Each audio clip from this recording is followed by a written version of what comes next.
فرمائے ہیں انسانوں کے اندر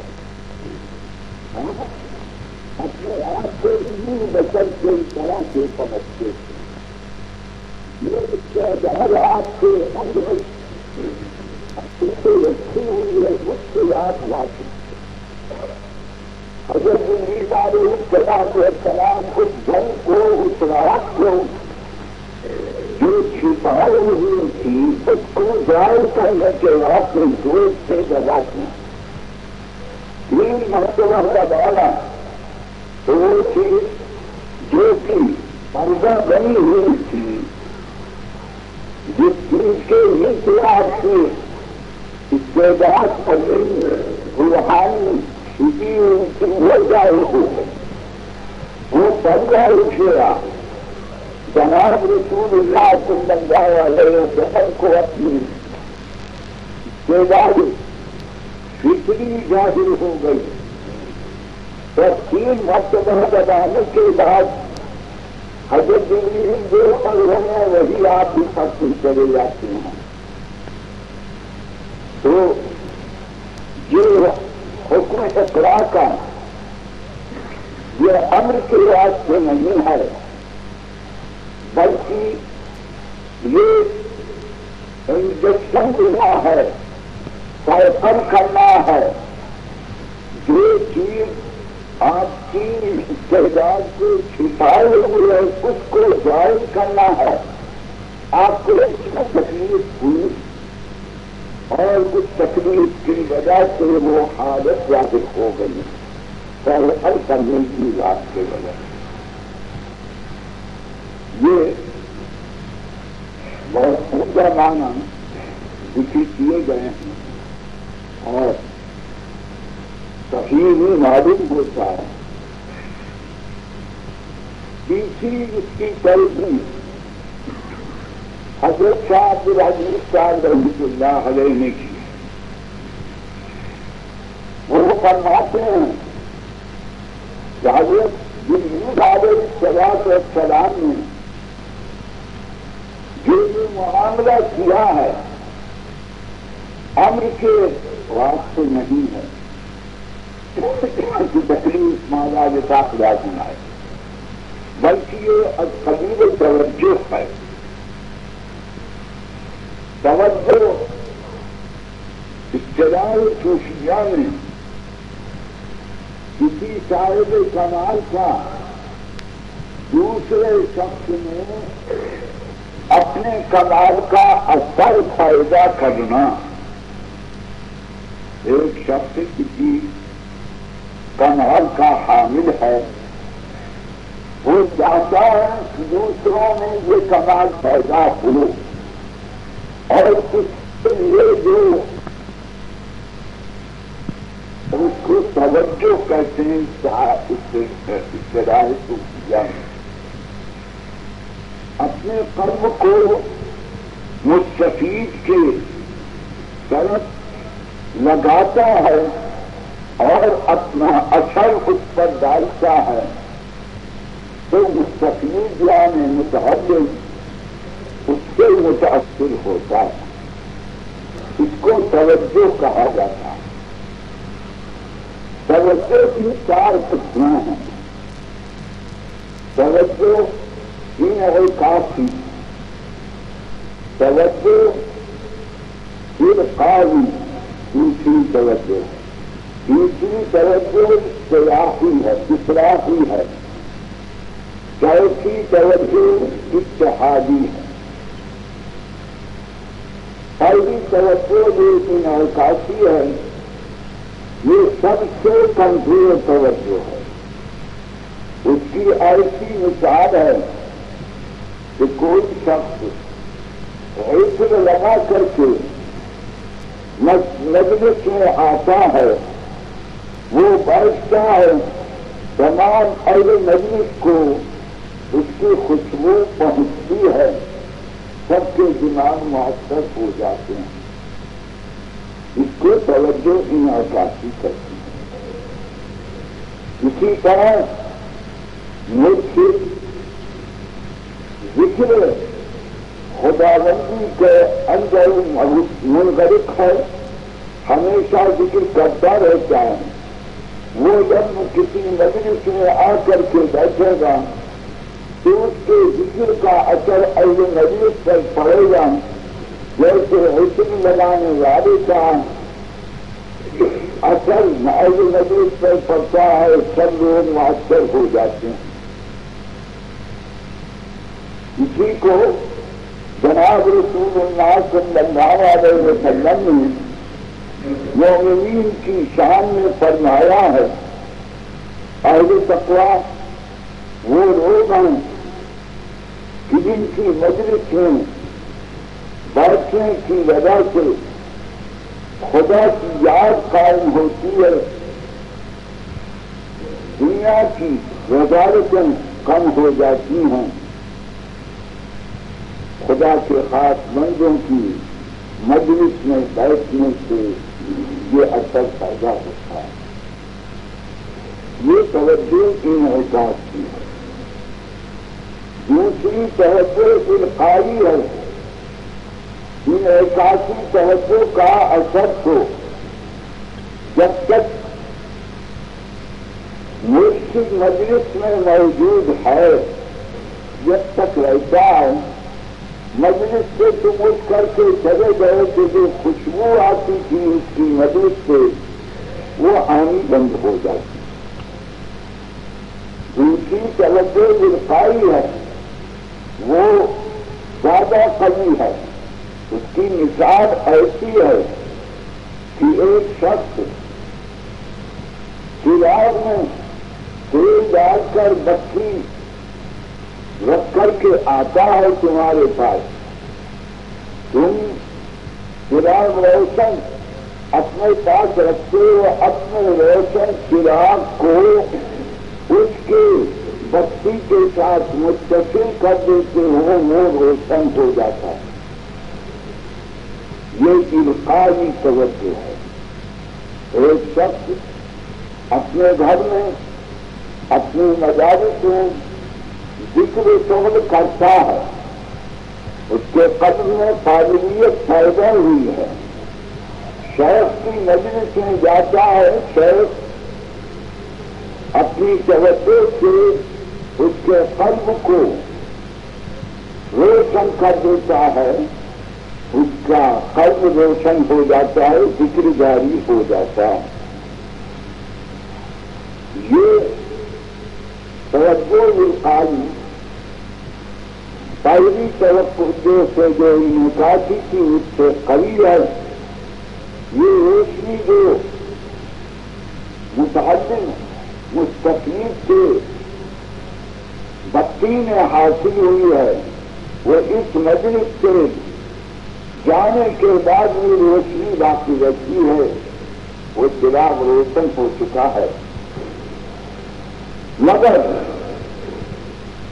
اگر کہیں سے آندھی چلے گی، تیز ہوا چلے گی تو خطرہ ہے کہ یہ بجھ جائے. بعض بزرگوں کا واقعہ لکھا ہے. ایک شخص اپنے مرشد کی خدمت میں رہ کر کے انہوں نے کمال حاصل کیا.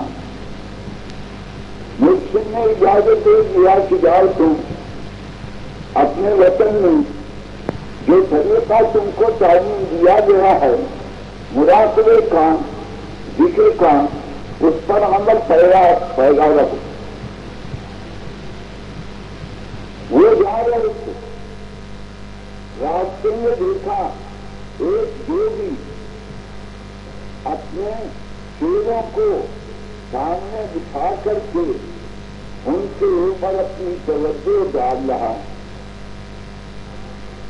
نئے نئے فارغ ہوئے تھے، جوش تھا.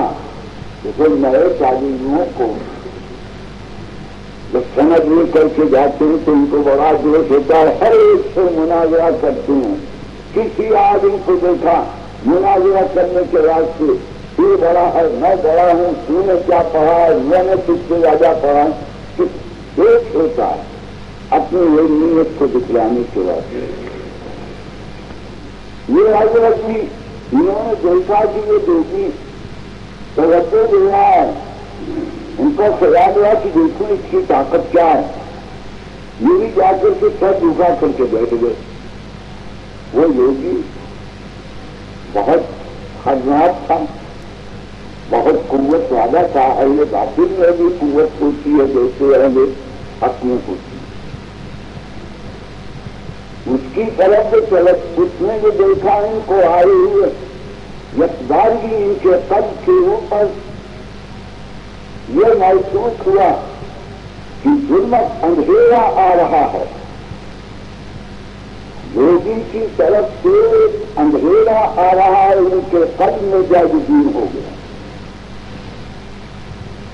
یہ گھبرا کر لاہور پڑھتے ہوئے تھے. وہ یوگی نے کہا کہاں جائے گا تو؟ اب تو ہمارے جال میں پھنس گیا ہے، کیا نہیں کر سکتا. یہ وہاں سے چلے آئے، مگر دیکھتے ہیں کہ وہ ظلمت جو ان کے قد میں جمی ہے وہ ظاہر نہیں ہوتی. کتنا بھی ذکر کرتے ہیں، اتنا مراقبہ کرتے ہیں، ظاہر نہیں. پھر مرشد کے پاس آئے اور انہوں نے واقعہ ذکر کیا. مرشد نے کہا کہ میری طاقت نہیں ہے اس چیز کو ظاہر کرنے کی جو اندھیرا اس زندگی نے تمہارے قلب میں پیدا کیا. یہ بہت بڑے. میں نے کہا کہ میں تو برباد ہو جاؤں گا. تو انہوں نے کہا کہ فلاں جگہ جاؤ، فلاں بزرگ وہاں رہتے ہیں، وہ اس چیز کو ظاہر کر سکتے ہیں، میری طاقت نہیں. اسی بات سے بڑوں کا کہنا ہے کہ ہمیشہ اہل باطل کی صحبت سے احتراز کرو. نہ خود سے نہ ہو جو پیرے کوہن ہمیں سخانت، نہ خود سے نہ ہو جو پیرے کوہن ہمیں سخانت کہ از مصاحب نازل سے احتراز کنت. جناب رسول اللہ صلی اللہ علیہ وسلم نے دجال کی مجلس میں جانے سے منع فرمایا. مسلمانوں کو اس کے پاس جانے سے منع کرنا. اسی وجہ سے اہل باطل کے اندر بھی قوت ہے باطل کی. تم اہل حق ہو، مگر ہو سکتا ہے کہ تمہاری قوت اس کی قوت سے کمزور ہو، یہ تم متاثر ہو کر کے برباد ہو جاؤ گے. تو ان کے مرشد نے کہا کہ تم فلاں جگہ جاؤ، وہ شخص کا سچائی نہیں لیں گی اس کو ظاہر کر. یہ پوچھتے پوچھتے وہاں پہنچے. جس گاؤں میں وہ بزرگ رہتے تھے ان سے پوچھا رہا، انہوں نے کہا کہ ابھی گاؤں سے باہر فلاں درخت کے نیچے بیٹھے ہوئے رسی بچ رہے ہیں، وہاں جاؤ. یہ گئے. انہوں نے جو دیکھا رسی بچ رہے تھے تو رسی بچتے ہوئے انہوں نے کہا کہ وہ پھول شخص کا دل کس طرح سے کیا ہوگا، یہ بچا ہی تھا کہ وہ تمام خدمت آئے تھے. صاحب کمال تھے، ان کے پاس یہ رہنے لگے. انہوں نے پھر ان کو بہت کچھ فائد پہنچایا. وہ یہ ہے کہ صحبتوں کا بہت بڑا اثر ہوتا ہے. جناب رسول اللہ صلی اللہ علیہ وسلم نے صحبت سیئہ کو بچھو اور سانپ کے کاٹنے سے تکلیف ہوئی. جیسا بچھو کا زہر سانپ کا زہر ہوتا ہے اسی طرح سے بری صحبتوں کا اثر ہوتا ہے. اور صحبت صالحہ کی تصویر بھی ہے عطر والے کے ساتھ. کسی کے پاس کوئی عطر بیچتا ہے، اگر آپ اس کے پاس بیٹھیں گے تو یا عطر خریدیں گے یا کم از کم عطر کی خوشبو آپ کے دماغ تک پہنچے. تو صحبت یہ توجہ القائی ایک قسم کی توجہ ہے جو زیادہ قوی ہوتی ہے انعکاس سے. دوسری توجہ اصلاحی ہے. اصلاحی کے اندر زیادہ قوت ہے. ایسی مثال ہے کہ جیسے تمہارے پاس کسی پانی کا حوض ہے، پانی کے لیے لگ لگے ہوئے ہیں. ایک شخص حوض کو درست کرتا ہے، حوض میں پانی بھرتا ہے، نلوں کے ذریعے سے صاف کر کے پانی لاتا ہے. اسی طرح سے توجہ اصلاحی میں شیخ مرید کے قلب میں سے برائیوں کو دور کرے اور نورانیت ذکر کی قائم کرے، یہ اصلاحی ہے. مدتوں تک اصلاح کی جائے. حضرت مدنی الاسلام رحمۃ اللہ علیہ فرماتے ہیں کہ جس طرح سے ماں اپنے بچے کے چیتڑوں کو کپڑوں کو دھوتی ہے، اسی طرح مرشد کو مریدوں کی نجاستوں کو ظاہر کرنا پڑتا ہے اور تکلیف ہوتی ہے. ماں بچے کے کپڑوں کو دھوتی ہے تو بدبو آتی ہے، پاخانے کی پیشاب کی بدبو آتی ہے، مگر محبت کی وجہ سے صاف کرتی ہے. اسی طرح سے مرشد کامل کو مریدوں کی نجاستوں کو، اخلاق کی اعمال کی نجاستوں کو ظاہر کرنا پڑتا ہے. ظاہر کرنے میں ان کو تکلیفیں ہوتی ہیں. ہم اگرچہ اس کو نہ سمجھیں، یہ ہماری غفلت کی وجہ سے ہے، مگر وہ جتنی بھی گناہ ہیں سب کے اندر بدبو بھی ہے، تکلیف بھی ہے، نجاستیں بھی ہیں. اہل تقویٰ کو ان کی وجہ سے تکلیف ہوتی ہے. حدیث میں ہے کہ جب آدمی جھوٹ بولتا ہے تو ملائکہ کو اس قدر بدبو ہوتی ہے کہ دور تک چلے جاتے ہیں. تمہارے ہماری معصیتوں سے ملائکہ کو، اہل اللہ کو تکلیف ہوتی ہے، مگر وہ تحمل کرتے ہیں جیسے کہ ماں تحمل کرتی ہے بچے کی بدبو وغیرہ کو. تو تیسری قسم توجہ کی توجہ اصلاحی ہے. اصلاح کرنا مرید کے، متعلم کے قلب کو، اس کی روح کو، اس کے لطائف کو پاک کرنا، یہ بڑا کام ہے.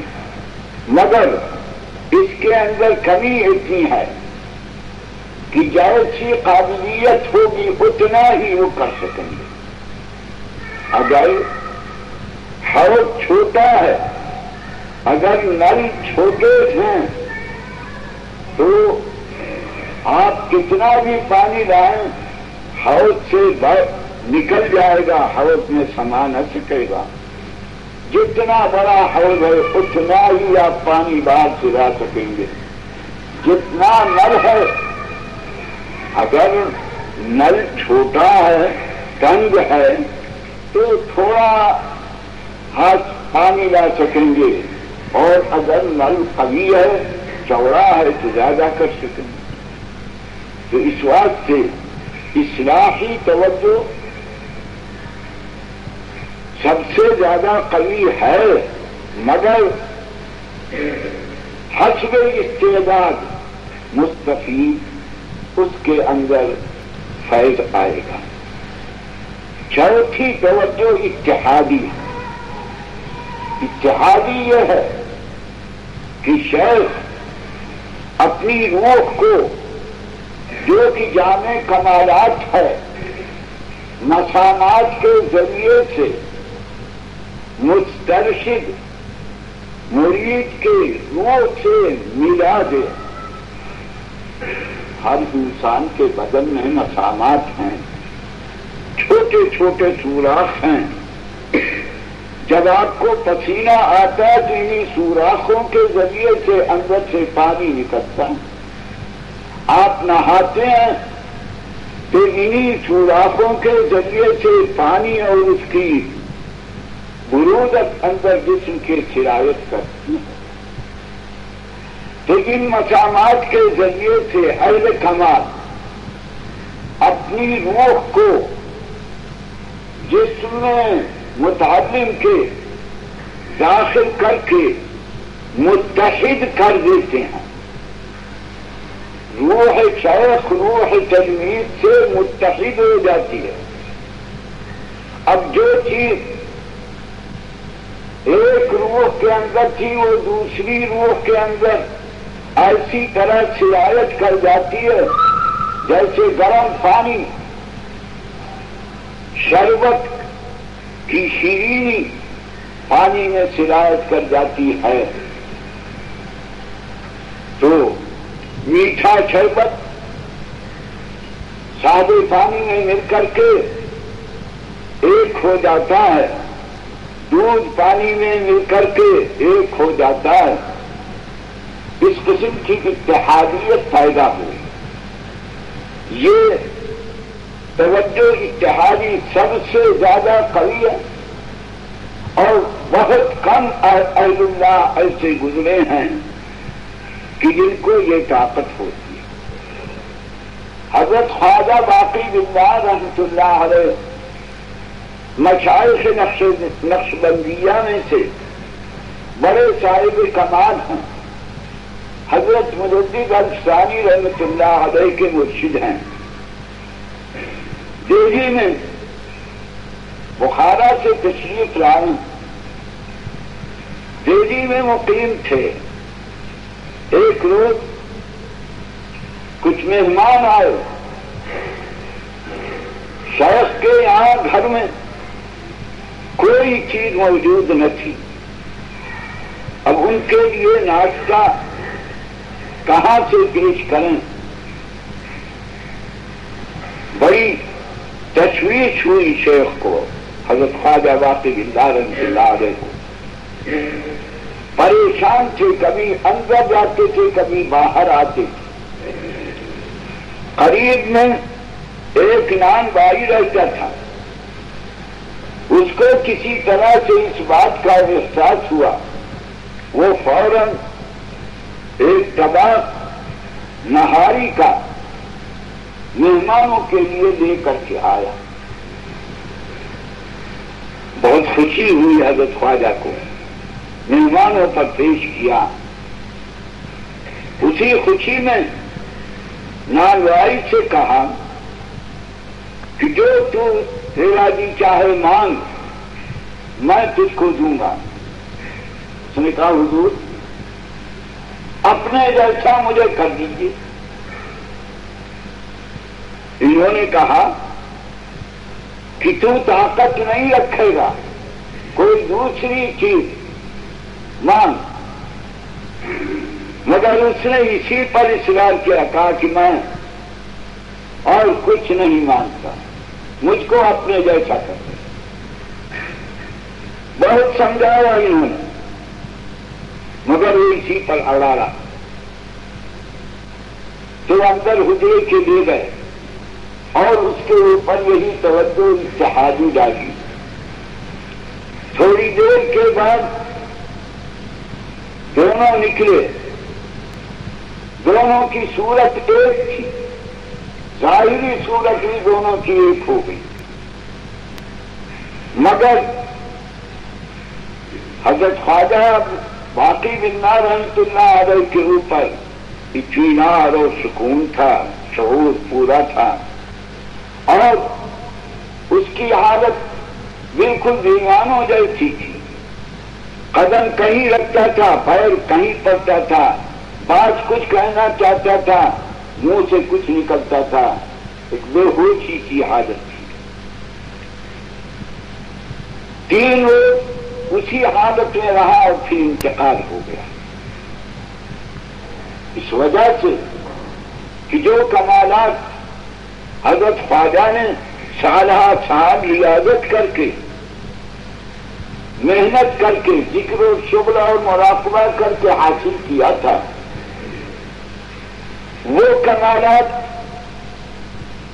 اس نانواری پر اقبال کیا ہے، نانواری تحمل نہیں کر سکا۔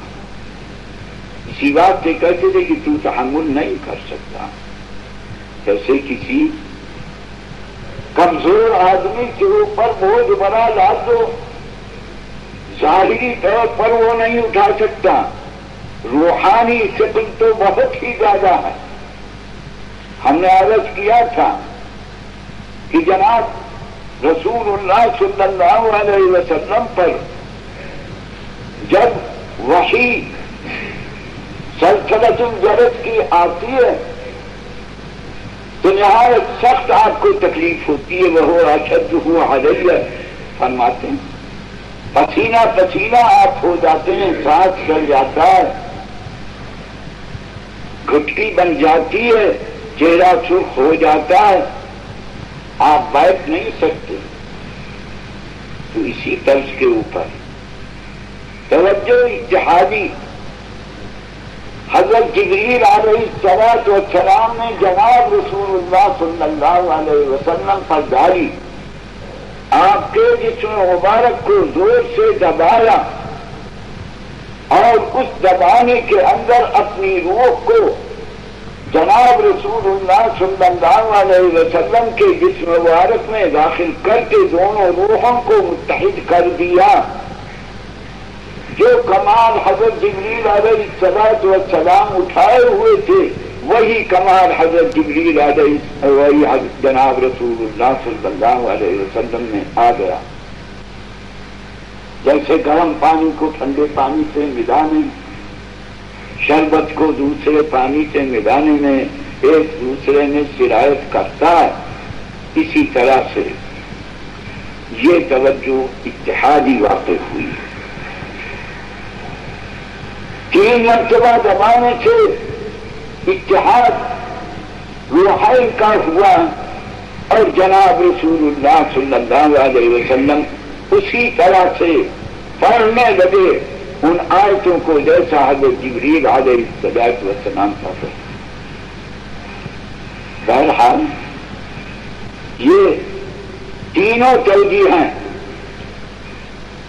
یہاں صحیح ہو سکتی ہیں۔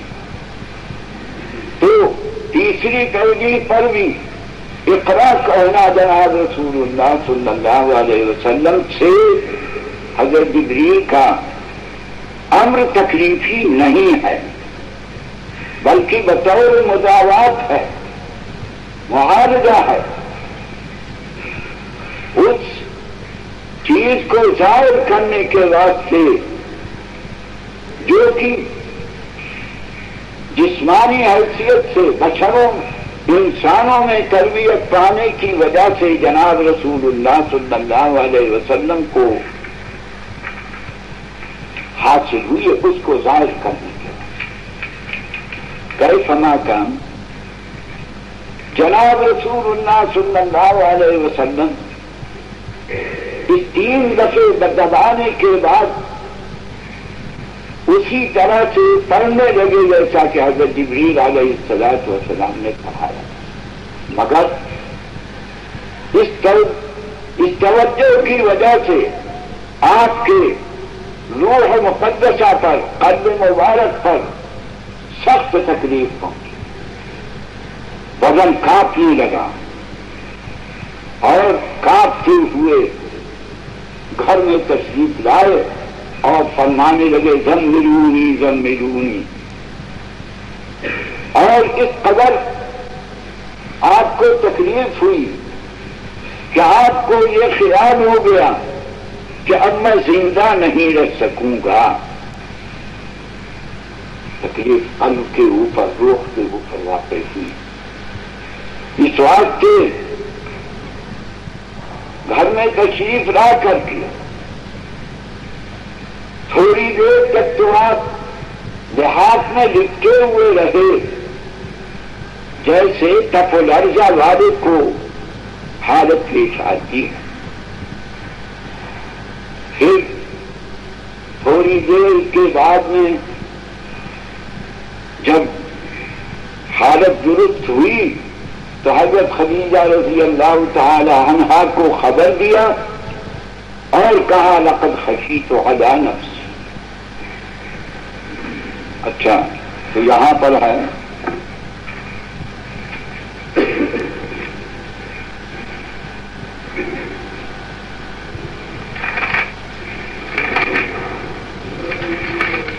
اچھا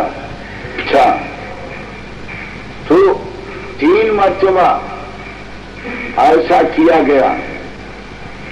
تیسری دفعہ کے بعد قال اقرأ باسم ربک الذی خلق خلق الانسان من علق۔ جناب رسول اللہ صلی اللہ علیہ وسلم کے استبعاد کو دور کیا گیا۔ آپ یہ سمجھتے تھے کہ میں پڑھا ہوا نہیں ہوں، مجھ کو حکم دیا جاتا ہے پڑھنے کا، میں کس طرح سے طاقت رکھوں گا پڑھنے کی۔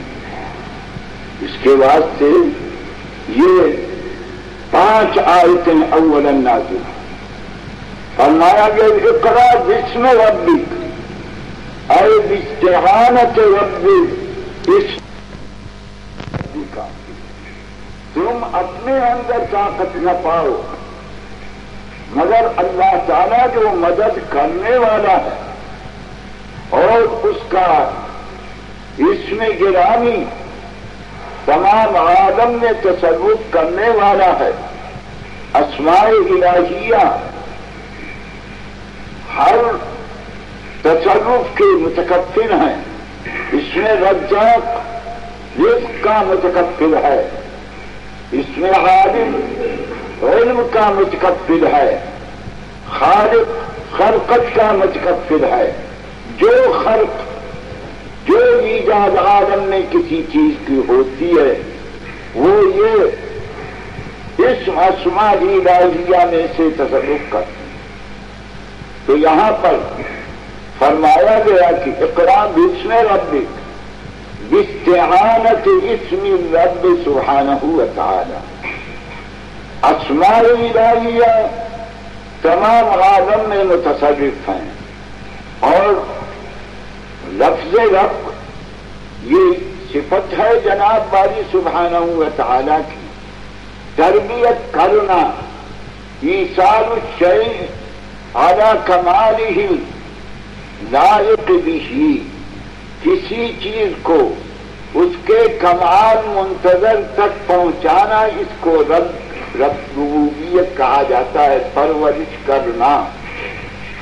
تو پرورش ہر چیز کی، اس میں رب جناب باری سبحانہ وتعالی کا کرتا ہے۔ پرورش میں ہر چیز کے لیے، ہر صفت کے لیے مدد ہوگی، تو اس واسطے کہا گیا اقرا بسم ربک الذی خلق، پیدا کرنے والا ہے. پیدا کرنے کے اندر جناب باری سبحانہ و تعالی ذلیل سے ذلیل چیز سے اعلیٰ سے اعلیٰ چیز کو پیدا کر دیتا ہے. ذرے کو آفتاب، ذرے کو ماہتاب بنا دینا، ذرے کو پہاڑ بنا دینا. علق سے، علق جو نہایت نجس چیز ہے، خون منجمد، اس سے اشرف المخلوقات انسان کو فتبارک اللہ احسن الخالقین بنا دینا اس کا کام ہے. الم نخلقکم من ماء مہین، فرمایا گیا انسان جو اشرف المخلوقات ہے، اللہ تعالیٰ نے نہایت ذلیل پانی سے پیدا کیا. تو جب اللہ تعالیٰ کی ربوبیت کی شان اتنی بڑی ہے کہ علق سے، نجس چیز سے، ذلیل چیز سے اشرف المخلوقات انسان بناتا ہے، تو فیضا ہوا خصیم مبین بن جاتا ہے. تم نجس پانی سے پیدا ہوئے، اب خدا کے مقابلہ کرنے لگے اور فرعون نے دعویٰ الوہیت کا کر دیا. انسان اپنی اصلیت کو بھول جاتا ہے. تو جب خداوند کریم یہ تصرفات کرتا ہے تو جناب رسول اللہ صلی اللہ علیہ وسلم کو سمجھایا جاتا کہ تم کو کیوں تعجب ہوتا ہے قرآت کے اوپر. اقرأ بسم ربک الذی خلق، خلق الانسان من علق. پھر بتلاتے ہیں، اپنے تصرفات کو دکھلاتے ہیں. اقرأ وربک الاکرم الذی علم بالقلم علم الانسان ما لم یعلم. قلم ایک لکڑی ہے، اس لکڑی سے جناب باری سبحانہ و تعالی نے انسان کو کس قدر علوم عطا فرمائے. دنیا میں جتنے علوم ہیں انہی کتابوں میں، دفاتر میں لکھے ہوئے قلم سے ہیں. قلم ہی کا یہ کرم ہے کہ علوم ماضیہ، علوم حالیہ بے شمار مقدار میں قلم کے ذریعے سے ہم کو پہنچتے ہیں اور ہم دوسروں کو پہنچاتے ہیں. ایک کو دوسرے سے ملنے کی نوبت نہیں آئی، پڑھنے اور پڑھانے کی نوبت نہیں آئی. قلم کی یہ کاریگری ہے. علم بالقلم علم الانسان ما لم یعلم. تو خداوند کریم کی قدرت کو سمجھنا چاہیے اور اس سے استعانت کرنی چاہیے. کسی بات کو محال نہ سمجھنا چاہیے. جناب باری سبحانہ و تعالی اپنے کلام قدیم کو جو اس کی صفت ہے اس کو الفاظ کی صورت دے کر، الفاظ کا لباس دے کر تمہارے دماغ میں، تمہارے قلب میں مستقل کرتا ہے. اس لیے تم کو استبعاد نہیں کرنا چاہیے. آپ جو بار بار کہتے ہیں ما انا بقارئین، ما انا بقارئین، یہ سمجھایا گیا ہے. اچھا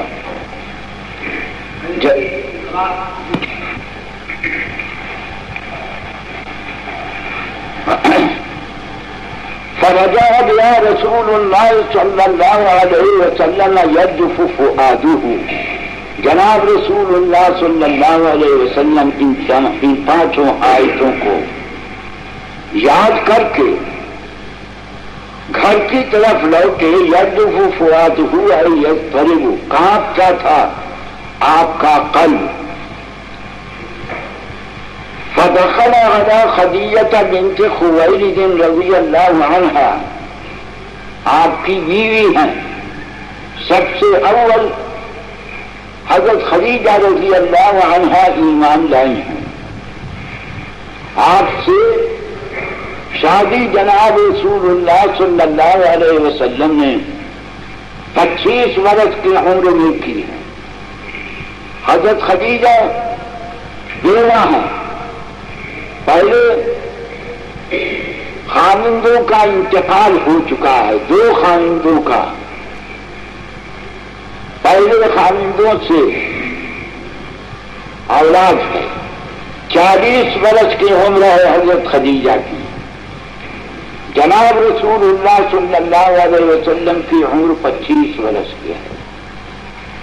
پہلا نکاح جناب رسول اللہ صلی اللہ علیہ وسلم کا ان سے واقع ہوا ہے. حضرت خدیجہ رضی اللہ عنہ نہایت مالدار تھی. دونوں خامندوں سے ان کو مال بہت ملا تھا، اولاد بھی تھی. بہت سمجھدار عورت.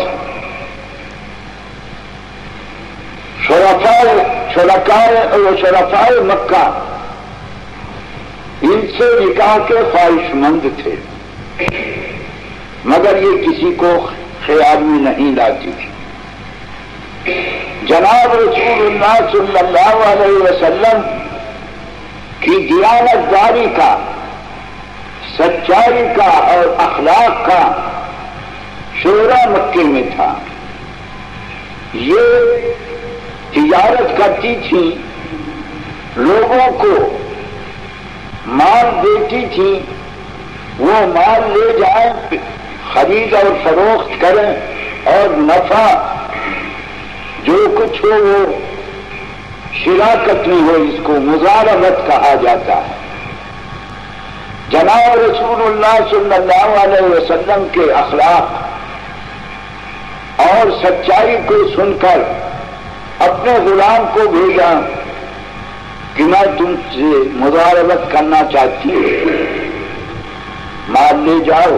رسول اللہ صلی اللہ علیہ وسلم مال لے کر کے گئے اور ان کے غلام ساتھ تھے.